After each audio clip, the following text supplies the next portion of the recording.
তো তারপরেও কিভাবে আপনার ওয়ালেটে অ্যাড করবেন নগদের মাধ্যমে দিয়ে, কারণ অনেকেই জিজ্ঞাসা করেন যে নগদের মাধ্যমে কিভাবে টাকা অ্যাড করতে হয়। তো সেটাও আজকে একবার দেখে দিব নগদের মাধ্যমে কিভাবে অ্যাড করবেন এন্ড ইনস্ট্যান্টলি নিজেরটা নিজে ডায়মন্ড টপ আপ করতে পারবেন। সো ওয়ালেটে টাকা অ্যাড করার জন্য আপনাকে সবার প্রথমে যে উপরে যে বাটন দেখতে পাচ্ছেন এখানে ক্লিক করতে হবে। এরপর আপনি টাকা অ্যাড করার জন্য এই যে নিচে দেখতে পাচ্ছেন অ্যাড ওয়ালেট লেখা আছে, আপনি অ্যাড ওয়ালেটে ক্লিক করবেন। এরপর আপনি আপনার ওয়ালেটে কত টাকা অ্যাড করতে চান সেটা লিখবেন। আপনি 200 500 600 যত টাকা ইচ্ছা অ্যাড করতে পারেন। সো আমি আপাতত এখানে 200 টাকা অ্যাড করতেছি আমার অ্যাকাউন্টে। সো 200 টাকা এখানে আপনি লিখবেন। 200 টাকা লেখার পরে অ্যাড নাওতে ক্লিক করবেন। অ্যাড নাওতে ক্লিক করার পর এখানে আপনার পেমেন্ট পেজ নিয়ে যাবে। এখানে বিকাশ আছে, নগদ আছে। আপনি চাইলে বিকাশ দিয়ে পেমেন্ট করতে পারেন, আপনি চাইলে নগদ দিয়েও করতে পারেন। সো আমি নগদে ক্লিক করলাম।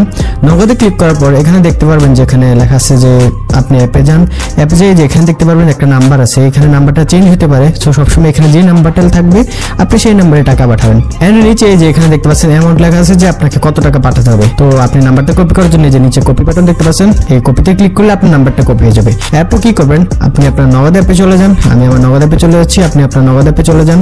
নগদ অ্যাপে যাওয়ার পর আপনি অ্যাকাউন্টে ঢোকার পরে যে সেন্ড মানিতে ক্লিক করবেন। সেন্ড মানিতে ক্লিক করে এখানে যে নাম্বারটা কপি করছেন সেই নাম্বারটা এখানে পেস্ট করে দিবেন। সেই যে আমার নাম্বারটা পেস্ট করেছি এখানে, সেখানে যে নাম্বার দেওয়া ছিল এরপর নেক্সটে দিবেন। নেক্সটে দেওয়ার পর সেখানে আপনি কত টাকা অ্যামাউন্ট দিয়েছিলেন এই যে এখানে দেখতে পাচ্ছেন 200 টাকা লেখা আছে। সো আপনি এখানে 200 টাকা পাঠাবেন। সেখানে আমি 200 লিখে দিলাম। তারপর এখানে আপনি আপনার বিকিং নগদের পিনটা দিয়ে দিবেন, আমি আমারটা দিয়ে দিচ্ছি। দেওয়ার পরে যে এখানে ট্যাপ করে ধরে রাখলে টাকাটা সেন্ড হয়ে যাবে। এরপর কি করবেন, এই যে আপনি টাকাটা পাঠানোর পরে এখানে দেখতে পাবেন যে একটা ট্রানজাকশন আইডি আছে। সো আপনি হচ্ছে যে এটা কপি করে নেবেন। এটা কপি করার পর আপনি আবার আমাদের অ্যাপে চলে যাবেন। অ্যাপে যাওয়ার পর পেস্ট করার পরে নিচে যে ভেরিফাই বাটন দেখতে পাচ্ছেন, ভেরিফাই বাটনে ক্লিক করবেন। এই যে দেখতে পাচ্ছেন আমার পেমেন্টটা কমপ্লিট হয়ে গেছে। সো এখন টাকাটা 200 টাকা যেটা আমি পাঠাইছি এটা আমার ওয়ালেটে অ্যাড হয়ে গেছে। সো টাকাটা আপনি দেখার জন্য এই যে উপরে ক্লিক করবেন আপনার আইকনে, ছবি আইকনে। এরপর হচ্ছে যে মাই অ্যাকাউন্ট দেখতে পাচ্ছেন, মাই অ্যাকাউন্টে ক্লিক করবেন। মাই অ্যাকাউন্টে ক্লিক করলে দেখতে পারবেন যেখানে আপনার অ্যাভেলেবল ব্যালেন্স শো করবে, আপনার টাকাটা আপনার অ্যাকাউন্টে অ্যাড হয়ে যাবে। এই যে দেখতে পাচ্ছেন আমার আগে 2000 টাকা ছিল, এখন আরো 200 টাকা অ্যাড হয়েছে, 2200 টাকা।